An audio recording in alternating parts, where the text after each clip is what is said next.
Berg. Oh, my apologies. Please forgive me. I was just planning a lesson for my students for tomorrow. We're going through disyllabic and trisyllabic words, so exactly what a 7-year-old wants to practice at 6 a.m. I apologize, though. Perhaps I'm being a little informal. I should introduce myself. It's a pleasure to make your acquaintance. My name is Anne Wager, and I am the mistress of the Williamsburg Bray School, which is the first and, well, I suppose now the only official school in Virginia for blacks, slave and free. In this year of our Lord, 1774, I know it has been increasingly hectic, at least in terms of my schedule and my school. Operating my school 7 days a week keeps me perpetually busy, and the political discord in Williamsburg has made it exceeding difficult. Indeed, I know that many of you have not been able to visit the city, which is why I was so pleased when the trustee of my school, Mr. Nicholas, I mean to say Mr. Treasurer of Virginia, told me that you wished to speak with me about myself and my school. Again, though, I'm getting ahead of myself, since I've heard a great deal about all of you, but my understanding is you've never heard of me. I can hardly blame you. Being in my classroom 7 days a week, I rarely get out. My school, as I said, is the first and only school for blacks in Virginia currently. It gets its name, the Bray School, from the Bray Associates, who are one of the largest charities in our established church in Virginia, the King's Church, the Church of England. As such, I teach a great deal of Anglican doctrine to the students. That is the primary reason for educating them. But I do teach other things. Reading and spelling, of course, grammar, sewing and knitting. Over half my students are girls. And lessons in etiquette. But again, as I said, above all, we teach the lessons of the Church of England. I know there has been some, what's the polite word? Curiosity about my school. What I mean to say is, of course, in Virginia it is perfectly legal to educate blacks. It has always been so. And indeed, in all of the British North American colonies, to my knowledge, it is only South Carolina currently that bans the teaching of writing to slaves. Nonetheless, my school is not always popular. Sometimes I have discovered, if I may be frank, that the legality of something and the popularity of it are not intertwined. But it is my honor, my pride, and my obligation to teach at this school. Again, though, here I am, in fact, enforcing the worst habit of teachers, which is that I get so excited to speak to new people that I don't stop talking. And I know that you have many questions and curiosities for me. Mrs. Pittman has only been too kind to assist me. Mrs. Pittman, are there any questions currently? Thank you, Mrs. Wager. It's so nice to see you. You as well. The first question that we have for you is, Mrs. Wager, we know that educating enslaved children is legal in Virginia, but you also said that it isn't popular. So the question is, why do the children at your school receive an education? Oh, that's a very good question. And if I may confess, perhaps a more complicated question than it first appears. In order to understand my school, how my students receive education and why, I feel I first must be explicitly clear on how Virginia currently perceives education, if you are not the elite of the elite, the gentry. In my experience, in my many years being a teacher, education is about training children to the place they were born into. I am a perfect example. I learned to read and write as a child, but I am not a lady. I learned the same skills as a lady. I can teach young girls who will be ladies, but I will never be a lady because of my education, because I was not born to it. It is important to understand this idea of hierarchy, because the Church of England is a firm proponent of this notion when it comes to education. And as the Bray Associates are part of the Church of England, that is indeed why we receive the funding that we do. The idea that God has ordained everyone to the place they were born into is why my students can receive instruction in reading, spelling, sewing, etiquette. It trains my children, my students, free and slave, to their place that they were born into, which in Virginia, if you are black, is decidedly different than if you are white. That being said, for anyone who's a teacher or knows a teacher, you likely know that why your school gets funded is not always why people use it. I am guessing more than one of you has encountered this. And that is indeed, well, I suppose why my school has been able to survive for 14 years. We're funded by the church to educate to place, but Williamsburg is a city, and with it being the capital city, a specific type of slave is expected here. With the Randolphs, the Lees, the Carters, the best of the best. They have ladies' maids, footmen, laundresses, cooks. Anyone who is anyone has a slave fill these positions. And I would posit to you, a cook who cannot read is not very useful, now is she? That is indeed why, although perhaps it may not be pleasant to speak on, most of my students get their education. They're literally more valuable if they know how to read and spell. Again, though, since you've already noticed I'm very frank, I would be disingenuous with you if I assumed that, well, I'm sure many of you have met a child or two in your life. How many 6- and 7-year-olds do you know who go to school for the same reason they were sent? I will say, not any students I have met. And now, not to imply that insurrection or uprising would ever occur at my school, no. But, well, just from observing the students in the past 14 years, I think perhaps some of them may have other reasons why they want their education. And to be honest, if you want to know more on that, you ought to ask them. Sam or Roger or Aggie at Mr. Randolph's property, when you're next in town, you should speak to them. Or Jack and Sal, or even Gowan at the King's Arms. Not that I taught him, but I know he got copies of my books. I apologize, though. That was a long answer to your question, but I hope I answered it. You most certainly did. Madam, Christian from Germany has asked a question, and they would like to know, what content are you teaching? Oh, an excellent question, Christian. Of course, as I stated, I start with principles like writing and spelling, basic monosyllabic or disyllabic, trisyllabic words, things like parts of a person, parts of a house, once we get through learning the alphabet. But immediately after that, we start with Dixon's English Instructor, which is a Church of England approved spelling book that I have many copies of. So, to be honest with you, the first lesson that my students learn, other than basic spelling, understanding of the alphabet, or basic words, are the teachings of the Church of England. We move from there to things like the Common Prayer Book, which is used in the Anglican Church, another term for the Church of England, and then move to the Bible, and in between have different sermons that we practice and read with the children and have them recite. Things like Bacon's sermons to slaves and slave masters, that's been around for a great long while. Oh, and also Letters to an American Planter. That's a pamphlet that the Bray Associates wrote specifically for our schools. Oh, outside of that, though, of course, I teach sewing to the girls, marking stitches for linens and for tablecloths, and etiquette to all. Any child can use a lesson in etiquette, in my opinion. I hope that answers your question. It does, thank you. Wonderful. Mrs. Wager, I hope that this is not going to be too forward, but we've had several people inquire about, about you and your reasons in why you decided to teach African American slaves. And Tim, or Violet in particular, would like to know, how did people treat you since you have decided to teach free African Americans and enslaved? Well, it's a wonderful question from all, and certainly not too forward. As you've noticed, I'm fairly blunt. To that point, I should be clear, I have no issue with the institution of slavery, but I do believe it is my Christian obligation to instruct all they have a soul. Please understand when I say this, it's not a widely held or popular opinion.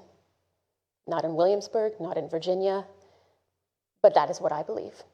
Everyone has a soul, just as everyone has a place. And so if I can teach these children they have a soul, that is the greatest endeavor I can do in my life. Now, one has to also be politic about it, and to the second point in that question, how am I treated? I have learned the art of politic and patronage to make sure that I am treated very well. Patronage, of course, being having someone of good renown and repute, power, status, to help elevate your own. You must understand that Williamsburg, well, most of the people who live here are the wealthiest of the wealthy, and those very wealthy patrons use my school with their slaves. As I mentioned, a world of hierarchy applies to education, but it applies to everything else. Everyone treats me very well, because if the best of the best, my social superiors, use the school to train their slaves, no one will dare speak ill of me. I hope that answers your question. It does, thank you. We have actually had several questions in regard to your students. Tony and Jennifer Lynn have asked what type of projects that you would have your children do, or if in particular they would do any arts and crafts like painting. That is a fine question. And truth be told, yes, there are many slaves and free blacks who know how to paint, draw, play musical instruments. But they do not necessarily learn them at my school, rather in other situations at the convenience of their masters or mistresses. But as to what they do to assist me in the classroom, I must confess that the eldest ones are of invaluable use. I teach 30 children on average every year, and my students range between the ages of 3 and 10. Now, I don't have to tell any of you who've met a 3-year-old and a 10-year-old. How you teach them is very different. With the young ones, we practice how to sit still, lessons in etiquette, practicing on slate how to write and spell. But the older ones, I use them, once they know better how to write and spell and read, to teach the younger ones. This is imperative. My school could not run with so many different ages of students if I did not rely upon the students themselves. And if I may confess, I have many a clever child in my classroom. To this point, though, I know you will be meeting another lady later named Mrs. Brown, and I think she would wish to speak on this topic as well. But I hope this has answered your current question. Thank you, Mrs. Wager. Anne Marie has asked who pays your salary, and is room and board included in that? Oh, an excellent question. My salary is paid for, indeed, in fact, everything at the school is paid for by the associates of Dr. Bray. Now, when my school started 14 years ago in 1760, the trustees of my school did try to start a subscription from those living in the city to supplement my salary. It's been 14 years and we're still waiting. The reason I bring this up is, well, as the Church of England essentially pays for everything, that does give me some leeway in what I can teach.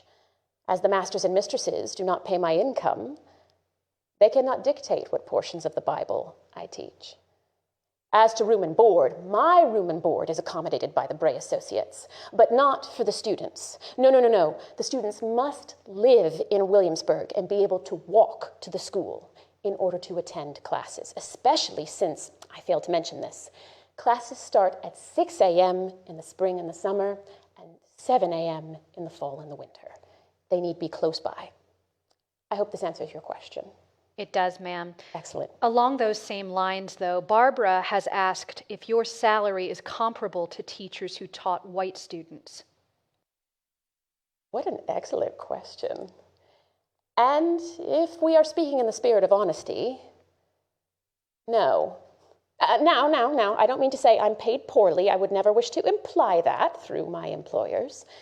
But I did indeed learn a few years ago from my trustee that when they initially proposed the idea of Bray schools, they suggested schoolmasters.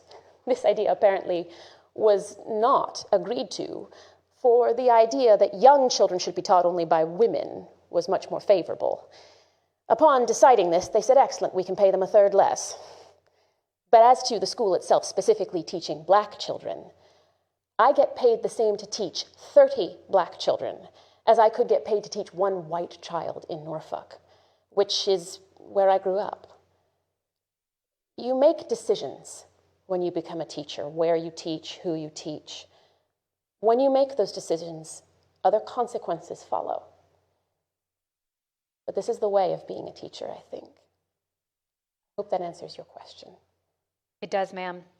Mike has asked a question of Mrs. Wager. Are you prohibited from marrying? It's a rather forward question. No, I did say that I am a very frank person, so to answer your question, no, certainly not. Not at least as a free white English woman. And in fact, as a femme sole, a widow, since I was widowed several years ago, there are certain legal stipulations that make it easier for me to run a business in the first place, to be a teacher. As a femme sole, again, a widow, I can make and break my own contracts in a court. I can sue and be sued. I can represent myself. If I were to get married, unless I had specific agreement from a chancery court, a different type of court than our regular common law court, I could still retain that right. But more likely than not, as a femme covert, I would need my husband's permission to run my business. As I stated, I feel strongly about my vocation in teaching at this school. I was happily married once, and as I have not found a comparable mate, I do not intend to get married again. But part of it is also, if I were to get married again, how could I run a school 7 days a week? It's not illegal for me to run a business and be married, but it certainly is easier if I'm not. And if in my soul I believe this is what God has called me to do, then I am blessed that I was married once happily and happy to be a teacher. I hope this answers your question. Thank you, ma'am. Christian, well, they start with a compliment. Oh, thank you. They say, I like your way, direct, clear, and you know what you want. I would spend time with you, Christian, then. But then they go on and say, let's be honest, it's a man's world. How do you feel your standing is in the world, madam? I like your candor. And truth be told, as a free white English woman, I have many rights, some of which I've already stated. Well, they're more privileges, but I have the right to hold property, to representation, but no, I don't have all the same privileges as a man. Do you know what the perfect example is? All of the Bray schools. There is only one in Virginia, but there are others, Philadelphia, New York City, Newport, Rhode Island. All of the teachers, day to day, running it 7 days a week, they're women. All the trustees are men, the ones who actually correspond on what supplies I need, how my progress is in my classroom. Can this be frustrating? Yes. But if I may be honest with you, what woman has not experienced such a thing? I think what I have learned above all is that my tenacity is suited to this position. And if I have to learn a bit of politic along the way to get what I need, then so it goes. I hope this answered your question. Mrs. Wager, there are rumors of discord amongst the colonies in Great Britain. Are you worried about how this could affect your school? A very good question. You can likely tell from my demeanor. Yes, I am worried. As I said, the Bray Associates, the Church of England, pays for everything in regards to my school. We have had this school for 14 years, and yet I won't speak ill of my neighbors. But I do know that if the Church of England were not present, an established church in Virginia, my school would shut down. I'd lose my occupation. My students would never study again in a classroom. I suppose my whole point in saying this is currently in 1774, everyone is being tasked with making difficult choices. Do I like that my rights as an Englishwoman are being infringed upon by Parliament? No, I don't. Do I find it abhorrent that the coercive acts are being placed on in Boston? Yes. But I also must pair that with, as an English subject, I have more rights and control as a woman than I may have in another situation. I think we're all being asked to make difficult choices. And I know that no matter what happens with this disunion with the mother country, my choices will firmly be placed with my students at my school. Hope that answers your question. My apologies, though, for, again, I did it again. I started talking as a teacher, and I didn't stop talking. And I know that Mrs. Brown wished to speak to you. She is a dear friend of mine, and likely knows even more on my school than I do. If you will excuse me, I wish to go back to planning my lesson, but in less than a minute, I am certain Mrs. Brown will be joining you. During the 14 years the Bray School existed, Mrs. Wager taught between 350 and 400 enslaved and free African Americans. On August 20th, 1774, Mrs. Wager passed away. After her death, the Bray School permanently closed its doors. The students' acquisition of education and resistance to the institution of slavery is a part of the Bray School's legacy.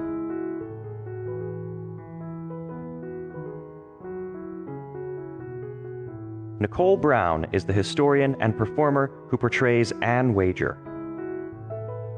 We encourage you now to participate in asking her questions about Anne Wager, the Williamsburg Bray School, and the students who attended this school. Well, hello, Mrs. Brown. Hi, Mrs. Pittman, and hello again to all of you. So I'm sure you noticed I lost the hat, and you've acquired someone new, although Mrs. Wager and I technically look the same. Allow me to introduce myself. My name is Nicole Brown, and I am the public historian and the performer that portrays Anne Wager. Anne Wager was a fascinating person, and I have to admit, I have loved every single question I have been asked. You guys have been so wonderful and so brave, and I am absolutely thrilled to speak to you and continue speaking to you, but just as myself. So now that we step into the 21st century, I hope we can continue this conversation, and I know that Mrs. Pittman still has some more questions for me. I do. Thank you, Mrs. Brown. The first question that I have for you is, why did you take on this role, and what is the significance of portraying this woman as a part of Williamsburg's history? That's a great question. So for me, with this woman and this individual, I have to admit, we disagree on 99% of things on a fundamental level. But the things that she talks about are things that I care about. Things like talking about or understanding the topics of slavery, religion, education, women's history, the multiplicity of women's experiences. Those are topics that are universal. They resonate with you no matter what century you're in, no matter who you are. You connect with them. And so I think that's really why I wanted to portray Anne Wager, because she, through her eyes, you look at all of these topics in such a complex and nuanced way that speaks not only to, I think, America's history, but ultimately our mission statement at Colonial Williamsburg, which is America's enduring story. So that's really why I wanted to portray Anne Wager. Are there any other questions? We do have a question from a gentleman named Cliff, and he wants to know, or he has stated, given no firsthand accounts in Mrs. Wager's hand, how much artistic license do you take in interpreting her? Her reasons specifically for not remarrying as one example of the challenges of not having those primary sources. Cliff, that's a great question. And I would also refer you to, for one specific example, a vlog that got posted yesterday on our website called Snapshot of Anne Wager. You know, one of the things, especially portraying women or talking about people of color, is that you don't always have as many primary source letters or documentation from their own hand, but that does not mean there is not information available and extant. With Anne Wager and the Bray School, you just have to, as I've said before, think creatively. So there are a lot of ways that you can get good information about Anne Wager and how she, her personality, how she navigated the classroom, her students, things like county court records. County court records are a great place to learn about all people, but definitely women, both white women and women of color. Whether it's through the families they're affiliated with or the men who are affiliated with them in their lives, they very often show up in county court records. And actually, Anne Wager was executrix of her husband's estate, navigated that estate, and seemed to show no indication that she wanted to get married again. Other ways you can learn about them are the letters from the Bray Associates. So I know a lot about Anne Wager and her personality, not only from county court records. Apparently she was pretty assertive in the county courtroom from what the court clerks left behind, but she seems very diligent and very devout to the Church of England based on what the Bray Associates write about in letters about her specifically. And man, the Bray Associates, they kept everything. So I had the chance actually to go to the University of Oxford this past January, and I came back with about 8,000 pages of data. And that was a quarter of the new information that I started looking at. So letters from the Bray Associates, county court records, and also looking at the books that she's using in her classroom, especially to understand why she might teach at this school. We know not only what books were used in her classroom, but which ones they ordered repeatedly. For example, Bacon's Sermons to Slaves and Slave Masters, which is a difficult treaty to read, but an important one if you want to understand the Bray School. And so I pulled a lot of her methodology and belief from those documents specifically. And then about her students, we actually have a lot. County court records again, ledgers, account books, diaries, runaway slave ads are so important. And if you actually want to learn more about enslaved literacy in Virginia, I highly recommend Antonio Bly's Encyclopedia of Virginia article called Enslaved Literacy in Virginia. So I hope that answers your question or just gives you an idea. Thank you, Mrs. Brown. We have had several questions about your background. Okay, cool. In particular, Brian has asked if you have an education in history and this time period in particular. That's a great question. So I have a background, I got a BA from William & Mary in theater, actually, but I loved having a liberal arts degree because it made me study things in all arenas. The most useful class I ever took as an undergraduate that I never knew would be useful was on current modern African religions on the continent of Africa and how Christian conversion has impacted their religions and vice versa, the Christian religion. Never knew I would need that class, but I'm really glad I took it. I'm also really happy to say, and this was not intentional, but now I'm wearing William & Mary colors. I actually was accepted as a part-time graduate student starting this fall at William & Mary. So I'll still be working here full-time, but I'll be going there part-time to complete my thesis eventually on what I hope to be on Ann Wager or the Bray School or looking more at enslaved literacy. You learn a lot on the job here, and we have an amazing library and an amazing team of historians. They have helped me improve my methodology, my approach to research, given me access to resource and materials I would otherwise never have. And that's not just me, that's all of the nation builders and all of the frontline staff who work here. We're given some amazing training tools. We've had a few questions back about Mrs. Wager in particular. Sure. Caitlin has been dying to ask you if you have ever encountered or Mrs. Wager ever encountered or taught any blind, deaf, or special needs children. Wow. Oh, wow, Caitlin, that's a great question. And the answer is, I don't know yet. I don't know yet. So it's really, really important, and this goes back to how much license you have in interpretation. There are some questions you're never going to have answers to, but you always need to go back to those primary and secondary sources. Which my point in saying that is, if I don't know, I will say I do not know. But then I love the challenge of saying, I wonder what the answer to that question is. That's how I ended up actually in some ways portraying Ann Wager, because I kept running into roadblocks and saying, oh, I bet I can find an answer. So the answer to that question currently is, I actually don't know. And I'd like to do some more research. Some of my other colleagues have been doing more research on education for those who are blind in the 18th century. But hopefully if you ask me that question again, when you come to town, I will have a better answer for you. Barbara has asked if you know where the Bray School was physically located. Yes, the answer to that, Barbara, is yes, I do. And I am so, so excited. You may have seen in the transition video a shot of a Virginia State marker. That marker is actually where the first Bray School was located from 1760 to 1765.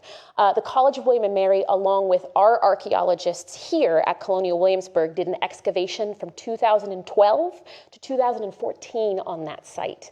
Ironically, I was actually living in the dorm behind where the archaeology was going on when they were doing that. So that is where the first Bray School was located. The second Bray School was somewhere beyond the Capitol building. We're still not certain yet. We're still trying to figure that out. But you can actually go and visit that Virginia State marker, and the backyard that it is in is the actual physical location where that school was located. That's fantastic. Emma has asked, I think, a very interesting question. Okay. She asks, when discussing difficult topics in first person, how do you explain the beliefs of your persona while staying true to your personal beliefs, like the rights of enslaved people? Oh, wow. Emma, that's a great question. I should preface this by saying I knew what I signed up for when I accepted this job. I knew that it was a pro-slavery school and that I was going to have to share ideals that I fundamentally disagree with. But for me, how I retain my truth to myself is knowing that it is not my job, in fact, it's indeed extremely disingenuous, to portray somebody as I wish they were. I have to show them as they were. And in doing that, I mean, today you guys are a great example. We really got into the weeds of it today. You were willing to ask me questions that maybe in another situation you wouldn't be. That fulfills me in knowing that then I get to provoke you in a positive way to think about our history and how complex it is and how complicated it is. Even if I have to say something I really don't want to say. And I think the other way that for me I stay true to myself is being grounded in the history, grounded in the accuracy of that history, and then growing myself as a person. What books can I be reading to be a better advocate for people of color in my own life? What books can I be reading to learn more about a complex topic that maybe I wasn't prepared for before? So you always bring it back to the history, but for me, I also bring it back to you guys. You ask me questions that are so powerful and so poignant and so deeply part of our American history that it is worth doing this kind of job. I really feel that. Awesome. We've had two people ask almost the same question. Okay. Violet and Tim, although I think Tim might be Violet's father. Anyway, Hi, have Violet and asked, how are you and Ann Wager alike and not alike? And would you do anything differently if you were in her place? Wow, Violet and Tim, that's a great question. So how are we alike and how are we different? Nicole does not believe that the institution of slavery is acceptable. Nicole does not believe that there should be one established church, right? Ann Wager did believe there should be one established church and fundamentally accepted the institution of slavery. Those are two big areas that we differ. One area where we differ and we're also similar is we both value education. I value education, but we do not, Ann and I, value education in the same way or for the same reason. I feel education should be a way for people to progress forward, which again is another reason why I do this job. Where we're similar, we're both fairly, I think tenacious would be the word I use. So I can ground Anne's insistence on getting paid or representing herself in court in primary sources. But that tenacity of running a school 7 days a week for 14 years, wow, she might be more tenacious than I am, but I like to bring that bit of my personality into this. And I think it's hard not to when you spend so much time with this person. Would I have done anything different in her situation? I don't know. And I have to be honest with that. I like to think I would. I like to think I would say, this is wrong, and I'm going to go with the Baptists or the Presbyterians instead of the Church of England and be teaching ideology that eventually leads towards that abolitionist movement. But it's a great question for all of us to ask in ourselves, and I think it's a question that yields to our past, our present, and our future at the same time, right? You look at the past and say, I can look at this, and I'm making a value assessment, because we're people, and we naturally do that with everything. And then I look to myself and say, would I have done something different? And the answer I have to say now, at least in 2020, is yes, I would. Because I don't live in 1774, I live in 2020. So I need to learn the lessons from the past of how would I do this differently if I don't like it? How would I do it similarly if I do? And take that and put it into my future. What do I want my future to be? So I think in 2020, absolutely yes. So that's, I think, what I've learned from Ann Wager more than anything. Mary Ann has asked if you have any advice for someone who wants to follow the same career paths as you. She says, interpretation is my dream job. Oh, I'm so glad it is. So the first thing that I would advise is don't let your personality disappear. Everyone comes to this with their own passion. And everybody in our Nation Builder unit that you've seen so far on these live streams came to it very differently. Some people are actually studying to be ministers, some people are storytellers, some people are more academically based, and we all come to it together because we all feel we want to share the gift of that interpretation with you. So above all, find what drives you and bring that to the forefront. I know that's why I ended up doing Ann Wager. I love complicated, challenging, uncomfortable, difficult, frustrating topics in our American history. And I love talking about them. And I love saying, wait a minute, there has to be more here. There has to be more than I found. And so that passion and that drive that I have, don't ever, ever, ever, ever lose that. That is going to be your greatest ally. And then start visiting cultural sites.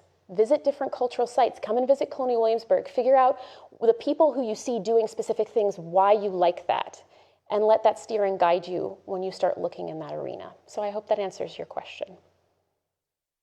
Our final question today is, what is the most important thing you've learned from Mrs. Wager while portraying her?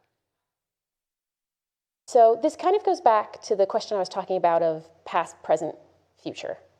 5 years ago, I would say I was not as bold as I am right now in talking about difficult topics, honestly and candidly. I got really uncomfortable talking about the institution of slavery and how it impacts still our American history. I got really uncomfortable talking about religion or education. You know, I can't talk about that. And that was Ann's life every day. Whether I agree with her or I don't, and I don't in many areas, in most areas, she looked at that every day. That was her life and her story. And in learning her story, even if I disagree with the choices that she made, it has made me braver about saying I am going to talk about that.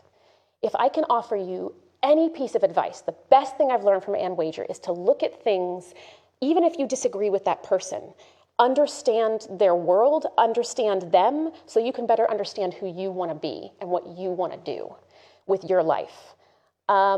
And I think that's the most important thing I've learned about her. I have started researching and reading things that 2 years ago I would have been too scared to pick up a book to do.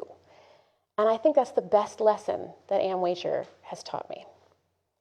Oh, you guys have been asking awesome questions. Thank you so, so much for being here today. And genuinely, from the bottom of my heart, thank you guys for being here. We're all in a really difficult time right now, and the fact that you logged in and said, I want to have that hard conversation, I want to ask those difficult questions.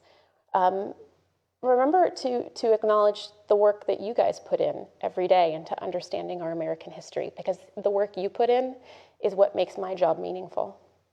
Thank you.